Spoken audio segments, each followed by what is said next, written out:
Hey there, welcome back to my channel. Today we're continuing on with our garden tours. We're still in the front garden, and I'm going to start up here today near our carport raised bed gardens, the no dig beds, and then we'll see where we get from there. So I'll flip you around and show you what I'm looking at.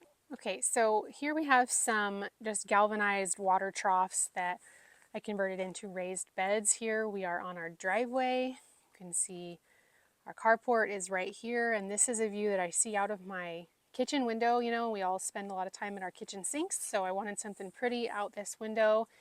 This bed here has a few dahlias in it. These are supposed to be the cafe au lait, but they're not quite as big as my cafe au laits were last year. These ones, unfortunately, they get eaten up pretty good by earwigs. I don't treat for those just because, I don't know, it's underplanted with seascape strawberries, so it just feels kind of weird to put any sort of, I don't know, any sort of bait in there. I probably could, but I don't know, it doesn't bother me too much. I don't really cut them. They just look pretty out here in the garden.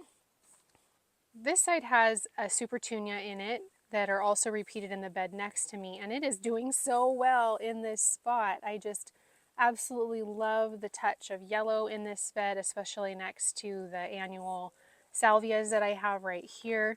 Those are a Mystic Spires, and these one, I believe this is limoncello, planted underneath that. Just not too overpowering of a yellow, you know, not like this sunflower here. And it is planted underneath this beautiful dahlia. I don't know the name of this variety because it was one that I got from a friend of mine, and my goodness, it is gigantic. I just pruned off a lot of, well, not pruned off, I cut off a lot of the flowers to give to a friend. It's just, it's quite a performer. And underneath it, you can see here's a salvia that came back from last year. I think this is Rockin' Pink, I want to say. It was a Proven Winners one. I had, I think, 3 of them planted in here, and it actually came back. There's another one right there. So this bed is kind of just a jumble. There's actually a zinnia that came back too. I had some of those seeded in, and it's there. There's also some stock in this that were supposed to just kind of be a spring annual. You can see them underneath here.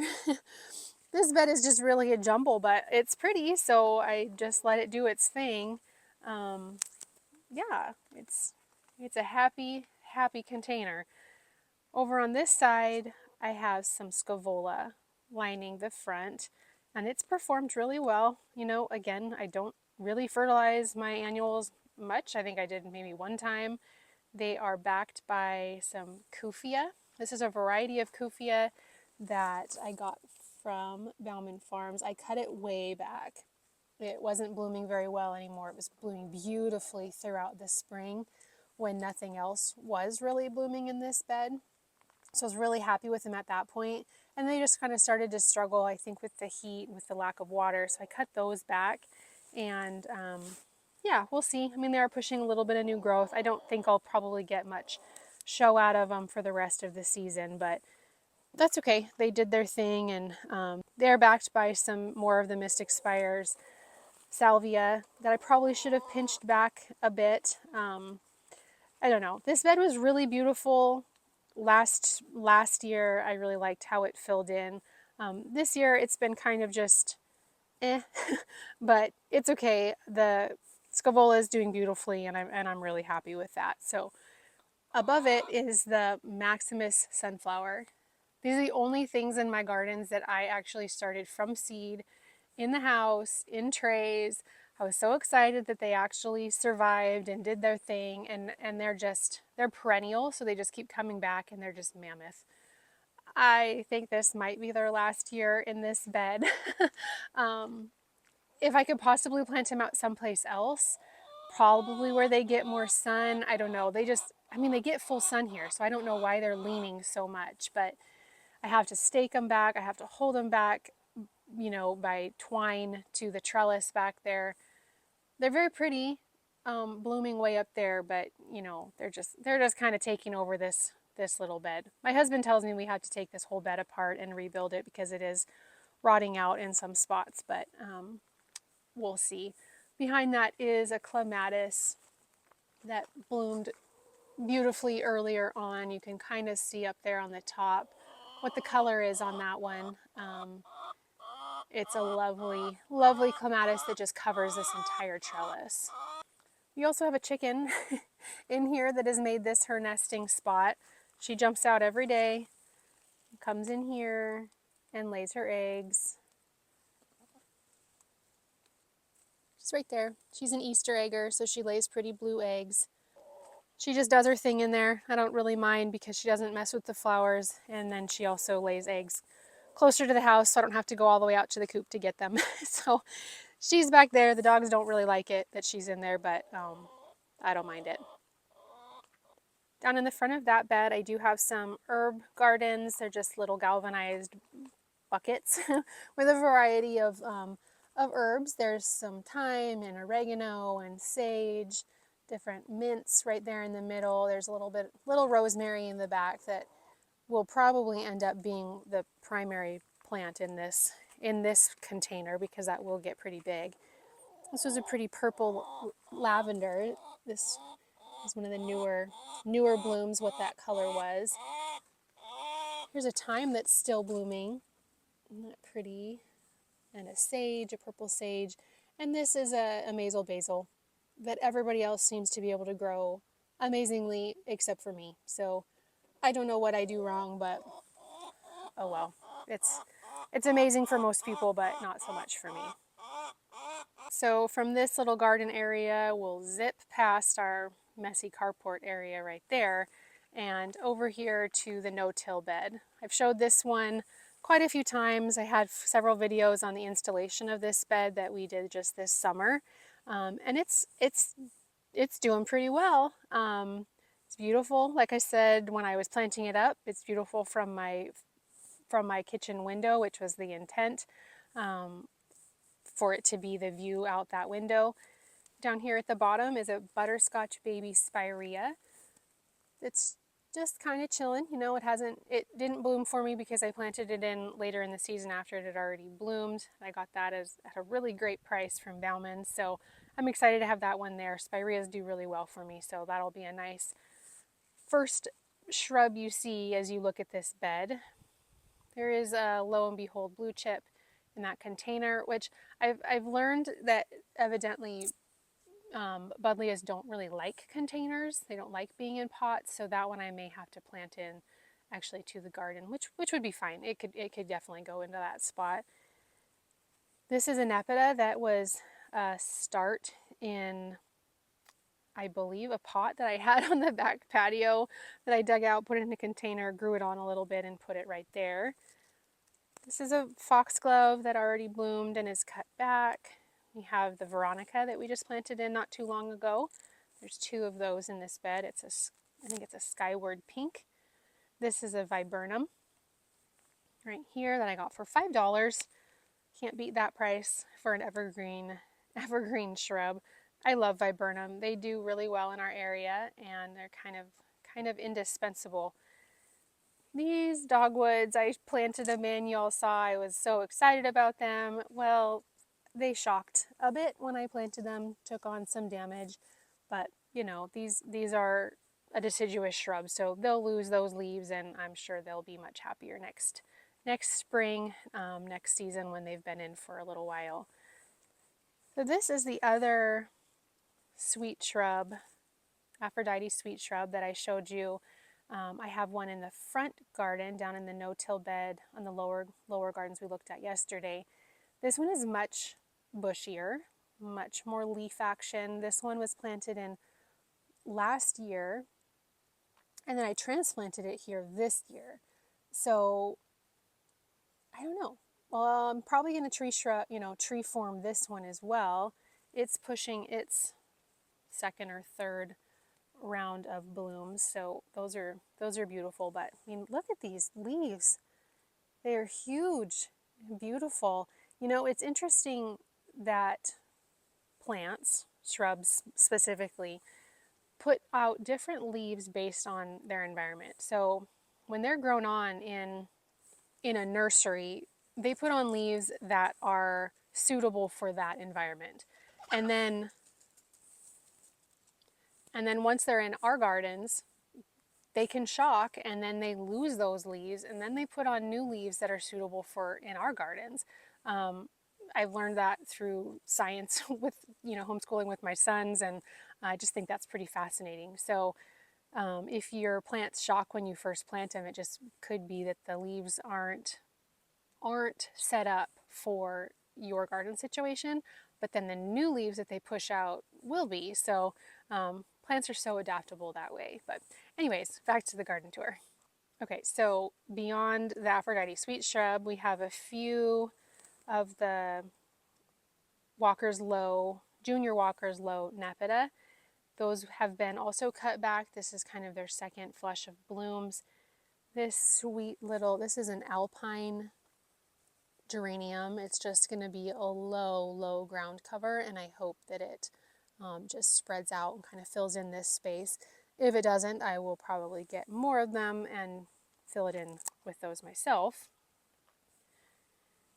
Here we have some fresco apricot, I believe is their name, echinacea, and these blooms just hold for so long. I mean, they've been blooming, pushing out new blooms, and more and more and more. You can see that there's still some in there, but even the blooms themselves last for so long, and they go through really beautiful cycle of colors. I'm super happy with these ones. They're just a beautiful variety. So along this bed, I do have 4 of these Kelsey dogwoods that I was just talking about. They should get pretty fall color and they should have pretty red stems in the winter. So I'm excited just to see what those do in the garden. And like I said, I hope the next year they will be happier in this spot and not scorched like that. Here we have a little haughty hydrangea that I planted in a video a little bit ago. It's just kind of flopped open a little bit, but you can see these blooms are beautiful, beautiful white, and they will start to change to pink as the night temperatures continue to get cooler. This right here is just a little cypress, a little ball cypress that'll just stay probably 2 by 2 in this garden bed. I have 2 of those, another down there on the end. Another small, lo and behold, blue chip buddleia right there. This is a rhododendron that I planted in. This has been moved a couple times, but it's finding its feet. It'll root in there. It's going to be a very pretty purple in this spot. It'll fill in that whole area. And then on the top, we have a Fairy Trail Bride hydrangea. It's a cascading hydrangea. We'll see what it does. It had a couple blooms on it when I got it. I really love the foliage, fortunately, so even if it doesn't bloom beautifully, I know I've been told by a few of you guys that yours don't. So we'll see. I'm happy with how well it's done with the amount of sun that it gets here. And yeah, I like the structure of the shrub. So even if it doesn't bloom, that's okay. So here's another of the Veronica, the same as I have down there, and I love the color combination with this Junior Walker's Low Nepeta that's at the front of the bed. There's also another Diamond Frost Euphorbia. You've seen that I've kind of repeated those throughout. They are super drought tolerant. For me, they just really don't require much at all. So, that's always a win for me. A plant that looks beautiful and doesn't require a lot of extra care. I appreciate that. So right behind that is a forsythia, and it's getting kind of leggy. I don't want to prune it at this point because then I'll be pruning off the blooms for next year. It is a small forsythia. It doesn't get nearly as large as the kind of the original ones. So yeah, so I'm excited to see how that one does. It'll bloom yellow, in early spring. So that will be probably the first show off in this garden. And then by then, probably this little fir tree will be out. I've just left it in because of the ability to put lights on it this year, but we don't really want a fir tree growing there in this spot. And I was asked if we could possibly transplant it, but you can see it's growing in right in between these rocks. So I think transplanting it would be pretty difficult. I don't know that it would take well. We have a lot of fir trees, as you can see, around us, so I don't really know that I need to transplant this one anywhere specifically, but we'll give it one more year, put lights on it, and it'll be sweet, sweet for Christmas time. And then when it's gone, we'll be able to see the really pretty things that are behind it. So yeah, I'm really happy with how that garden bed is filling in. I'm super happy to have it there. It's such a delight to look out my kitchen window and to be able to see that. So now we're going across the driveway next to the house, and we're going to be looking at this garden bed, and then we'll walk down the driveway and look at the upper portion of the driveway garden. All right, the sun is starting to peek out above the trees, so hopefully it continues to go behind clouds so we can see this better. This is my kitchen window. I have these window boxes out these windows, and I am really hoping to put in window boxes in the front windows as well. These have some plum calibrachoa. They have bacopa. Also have this one has two of the little lemon cypress in it, and there's also some nemesia. These ones were just, a pink variety that I picked up at the drugstore early on in the spring. So they've performed really, really well. I've been really happy with how those have done. And that is just kind of a repeat over here in this window box, though there's just more plants in that one. This is a forsythia, and it gets pretty large. I have to prune it back pretty hard after it blooms just to kind of rejuvenate it. I'm really happy this one has avoided getting spider mites this year. It had spider mites really, really badly last year, so I cut it back extremely hard, so I didn't get much of a bloom on it in the spring. So hopefully this spring I get a better show out of it than I did last year. But regardless, it's just it grows up and covers our meter, so it kind of does its job in that spot. It's probably not the ideal spot for a forsythia, though. It wants to get a little bigger than it can in this location, but it's underplanted by a few hosta. This bed I put in last year. I built out the bed quite a bit by bringing in these rocks. It used to only go out maybe a couple feet from this pop out here, and I had just a big lavender and a big rosemary in it. So I pushed this bed out, built it up. So it's basically a raised bed, is what it is because it was on gravel. And here we have 3 little haughty hydrangeas. There's also a few Joe Pye weed in here that I planted in. Probably should not have done that. I will move this one. I didn't have the heart to cut this one back because it was actually blooming. I did cut back. You can see one right there. They were just blocking out these hydrangeas. I'm not sure. This, again, overplanting is kind of my middle name, and I should not have planted this one here. So I will be transplanting it. It is a pretty color. I love the color, but it blocks the hydrangeas too much. And then they were also blocking these barberries, as were a few things in the front. So I just need to keep that in mind next year because, if things are blocked too much, they can't grow in as they should. These little barberries should be nice and full, and unfortunately they're not able to because I had too many things planted in front of them. So again, there's just some nemesia, some of the same stuff that I had in the window boxes planted in the very front. I guess I underestimate how well plants will do. I don't have high expectations and they did better than I expected, and so they just kind of blocked out these barberries. So I'll just have to take that into consideration for next year. There's a couple mint plants in these containers. I took out one of the others recently because it was getting too large, and there's one tucked back right there set on rocks so that they don't root in to the bed and take over.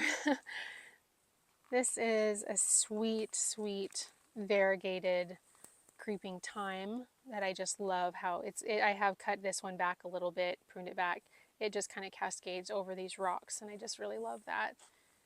This rose right here is a beautiful pink blooming rose. Unfortunately, it is in between flushes of blooms, but there's a few that are coming on here. Right in front of that is a mum that I've been pinching back religiously so that it will be nice and bushy when it comes time to bloom. This was just one that you get at the store starting this time of the year that they say are annuals, but I guess I planted it in early enough to where it took root and it comes back beautifully each year. So I'm excited for that one to start its show very soon. So you can see these little hotties are doing really well. Not too much foliage on the bottom, but beautiful up on top. This is a golden variety of a barberry that I planted in earlier this spring. It did burn pretty badly, but this was all the new growth that it pushed, and so I just cut off the branches on the bottom that weren't doing well. And I think that, as it adapts to its location, it will do well. It's supposed to be a kind of a columnar shape, so I'm hoping that it'll just grow up and fill in this spot, but time will tell on how that one does. There's some more thyme there. Here is these are some white blooming chives that were kind of a mistake to plant because they reseed like crazy, but they are pretty when they're blooming underneath this rose, which is just about to start blooming again. I think I have a photo of this one when it was in full bloom. It's just glorious. It's one that I got from my Grandma Mary, and it's very special because she had a beautiful rose garden. And so this shrub has probably been planted in a garden, whether mine or hers, for probably 40 years. And you can see how massive the trunk is on it.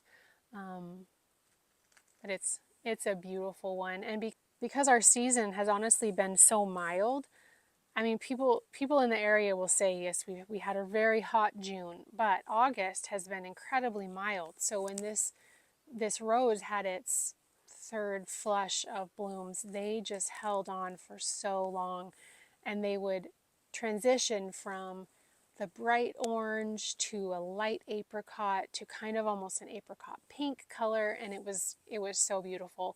Versus, when it's really, really hot, the blooms just don't hold for as long. So I'm excited to see what this next flush does to see. I don't know, I might not get a very big flush, but anyway, it was beautiful to watch while it was in bloom. So I think I'm going to continue on just down the driveway garden now, and we'll loop around the front, and then we'll come up onto the top portion of the front garden. Okay, so down there you can see that's the garden we looked at yesterday. So now we're up here on the top. Here's another one of the lemon cypress. Like I mentioned yesterday, I do have these repeated throughout the beds just to, for evergreen interest, but also for continuity throughout the beds. It's underplanted by some more of the Nemesia that I said I got just from a drugstore in our area. And I haven't really pruned too much on them. These parts could be, cut back, but there's just a really pretty sweet little pink or in purple color in here, and also some white. I have some hardy geraniums that are just kind of popping up throughout the rocks. These are borderline weeds, I think, just because of how easily they spread and how kind of well they do. They're just also a staple in my gardens. Here we have a heuchera.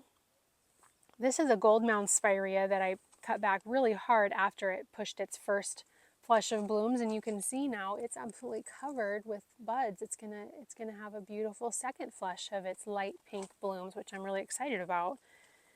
Same thing with these Nepeta that line the bed. This is their second flush on all of them. They all got a very hard cut back after they bloomed the first time, because I believe this is the Six Hills Giant variety, and so they just really get large. They really splay out onto the driveway beautifully, but then to get a second flush, I have to cut them back pretty hard. Here is a beautiful perennial fountain grass. Fortunately, I do have a support inside it, because as soon as we got some rain recently, we had a big thunderstorm, it really wanted to splay, and it does that every year. So this year I actually put a support around it. It's one of these, looks just like this one.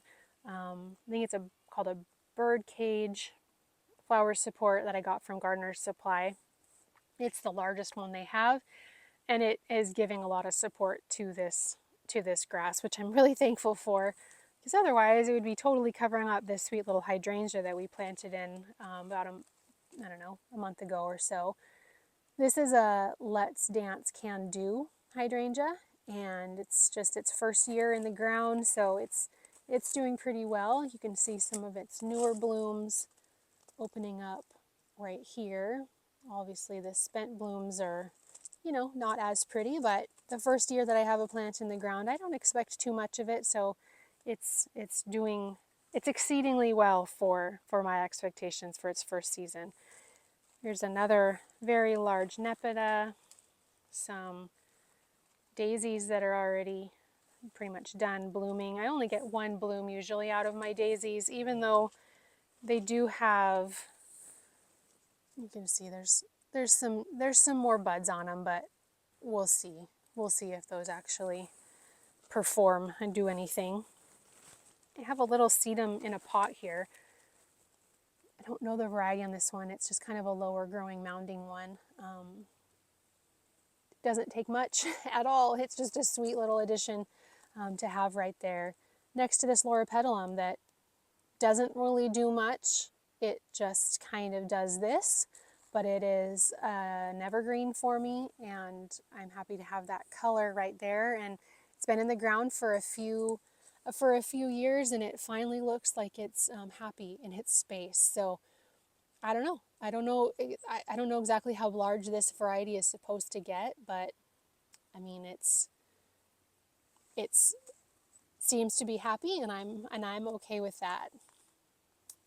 Next to that is a sprawling out creeping thyme that is covered in its little flowers, and then consequently pretty much always covered in bees, which is just wonderful. I love that. Obviously you don't want to step on it because you get stung or you kill a bee, and that would be sad, but I love how this one just kind of creeps out onto the driveway. It can just do that as much as it wants. Very pretty. This is a spirea that I planted in very early this spring. Pruned it back after it bloomed, and you can see its sweet little pink new growth. Also next to another yellow spirea backed by some summer alliums, which I love if you watched that video recently. Another variety of sedum right behind that. This one has those beautiful reddish purple stems and a variation of greens to pinks in the foliage, and then just the gorgeous tops that almost just kind of remind me of a little bit like a hydrangea. Sedums are pretty indispensable for me in my garden. So here's another little hottie. I planted this in a video, and then I mentioned in a video after that it totally defoliated, kind of shocked, but you can see it's putting on all sorts of new growth, and it's even pushed out new blooms. So I haven't cut these blooms off. I probably will come in and do that. I'll probably just come in and cut them cut them back to the first set of blooms just to freshen it up a little bit. But I don't know, I mean, that kind of goes with like what I was saying about the leaves. You know, that maybe it was grown in a condition very different from what my garden is here, and those leaves weren't happy in my garden, so it dropped those. I just continued to water it, not overly watering it after that point, because I think that's probably why it lost all of its leaves. When I planted it, I filled the hole with water, and then I planted the plant in, and I kind of think that just was too much for it. I don't know. I don't know why it struggled like it did, but I have confidence as it's pushing all the new growth and some new blooms that it's going to be just fine. So that just sometimes happens, and we try to learn from it. Sometimes we can't learn anything necessarily from it other than to trust the plant and trust the process, and enjoy the process, and hope that the plant still does well. So I think it's going to be fine. But anyway, next to that is another crimson pygmy barberry. I just like the really low habit on those. There's another one right here with a spirea next to that also is pushing out. You can see new growth and new buds. I love when plants have unique colors on their new growth. I just think that's so pretty. Nepeta is one that is also loved by the pollinators. Okay, so moving on down here, this is a little, I think it's a lime Nandina. It's bleached out a little bit, but it's an evergreen, and it seems pretty happy here. So those are nice just to have, you know, in throughout the beds. This is a germander. I probably should come in and prune off these spent ones, because you can see that it is pushing new growth in here. This is also an evergreen. It's generally grown as an herb, and just for its medicinal purposes, I guess, or its herbal purposes. But I love it for the flowers that it had, and also just that it's evergreen. It's super drought tolerant. I'll prune these, like I said, prune these off and kind of refresh the plant, and it'll be able to push out all of that new growth. Here we have a Nepeta that seeded itself there. I wish I remembered what this plant is, but it's super slow to put on its growth in the spring, but it puts out these sweet little pink flowers. Kind of just a little bloop in the garden. Nothing too spectacular, but always makes me happy to see when that puts on its little bitty show. Some more creeping thyme through these steps, and a few grasses that have this pretty red in them that sort of, you know, is enhanced by the look of the crimson pygmy that's behind it.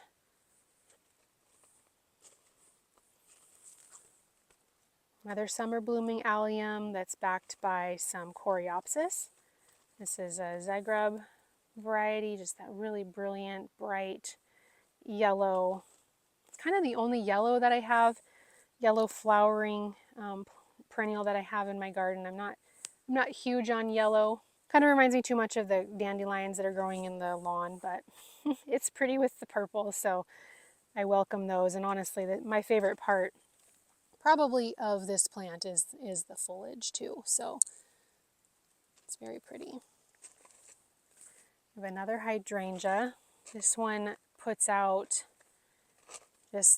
starts out white, and then it quickly goes to this blush pink, which I love. And I should probably prune back this gigantic barberry that is very happy in this spot. Should probably prune that back so it can give the hydrangea a little bit more space.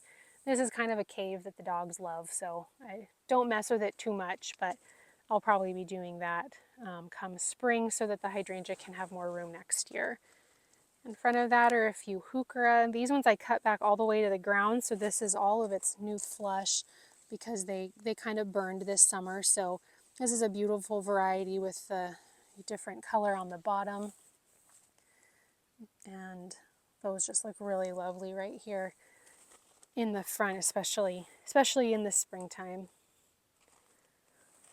Another Nepeta on its second flush of blooms. It has the cage around it that just kind of helps keep it a little bit in check. Here's another one of those little, this is probably some sort of a geranium, I think, by just judging by the foliage, but just a pretty dainty pink flower on that. Next to another spirea, and another summer blooming allium. I love how this bed comes together this time of the year. I just think the color combination is really pretty with this crimson pygmy right here, some more creeping thyme going out into the driveway. The little low growing golden spirea. This is just a ground cover phlox that just becomes, the little carpet of green after it blooms beautifully in the spring. The autumn joy sedum is just about to start blooming. But this plant honestly is gorgeous for me all season long, from when it just first comes out of the ground to all the way to when it blooms. So it's backed by a viburnum that looks like it wants to start blooming again, which is interesting because this is typically a winter blooming viburnum, but it's looking great. I'm really happy with this one. It's been kind of slow to establish and slow to do its thing, but it has its little berries on it. You can see right in there, so that's fun. Adds some extra interest.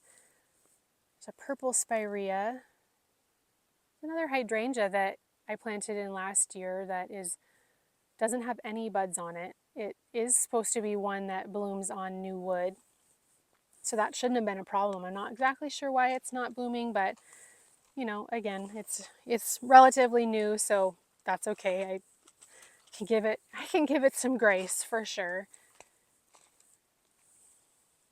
Around the front here, we have an echinacea, little boxwood right in the front, just for a little green, evergreen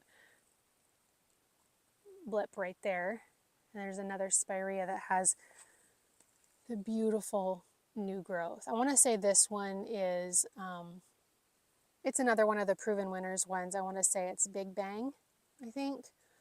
Either Double Play Doozy or Double Play Big Bang. I will have to put that on the screen. Backed by a grass. Some candy tuft that blooms obviously in the spring. That's all done. So that was gorgeous in the spring. Just green the rest of the year though. The hydrangea has some really pretty sedums underplanting underneath that. Those are I'll have to put the name of those on the screen, but they're just kind of a low growing one that I think I should probably break off the tops of those and plant them throughout this bed, just so it's a total carpet of them underneath that hydrangea. I think that would be really pretty. This is one of the only foxgloves that I left up. When I cut them all back, it still had some blooms it wanted to push, but I'll just cut that back to that little healthy tuft at the bottom pretty soon here, because the foliage is looking pretty tattered. Here are some lavenders that are ready to be cut back. From a distance though, they just look like they're white, so I don't do that too quickly, but I'll just take those down to, the bottom of the flower stalks, and those will just be nice little mounds right there. There's a daylily that's done, some snow in summer that blooms white. It looks like it's gonna actually start blooming again here pretty quick, but I love the silver foliage of this ground cover. Another repeat of the sedum. You can see kind of down this whole bed, starting over there. The sedums are just repeated throughout the bed. Another spirea, same variety we just looked at over there, just a little bit more established. These are basket of gold, and again, these are a spring bloomer, but they just continue to come down the garden bed. They bloom beautifully, a yellow in the spring, and then they're just this foliage here the rest of the time. And I love this when ground covers just kind of start to mingle. This is a phlox, again, spring bloomer, but pretty green throughout the rest of the time. Behind that is some more Nepeta.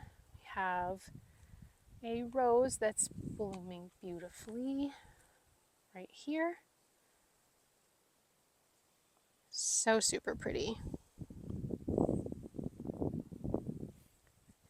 This bed is just kind of taking on its own shape here. There's the basket of gold, like I said, it spreads itself throughout. There's a dianthus that got cut back already. Spirea in front of that.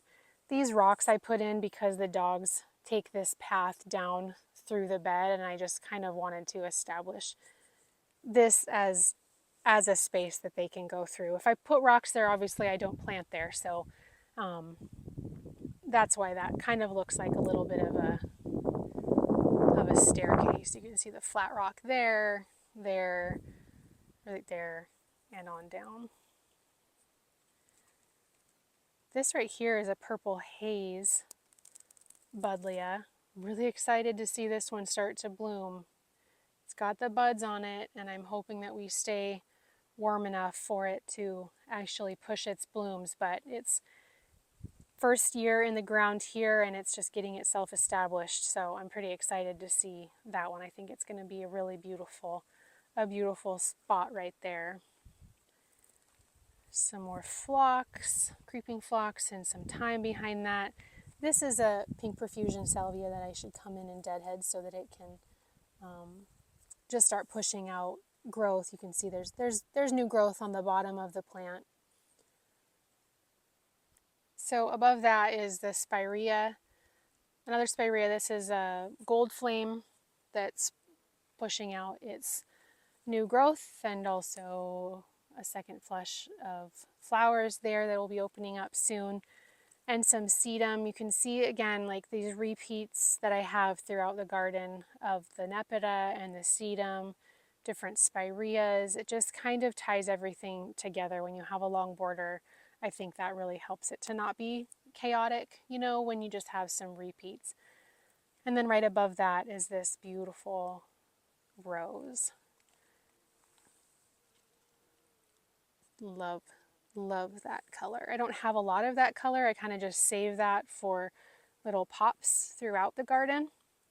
But I think it looks so super pretty, and it's going to look really beautiful when the pink comes out on those sedums that are right there.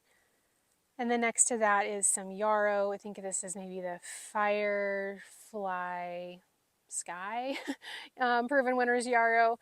There's some that I should probably cut back, these brown ones here, but I really like this soft yellow that these fade to. They go through just a beautiful variety of color as they're blooming, and then they settle on this pale yellow that I think is just really super pretty.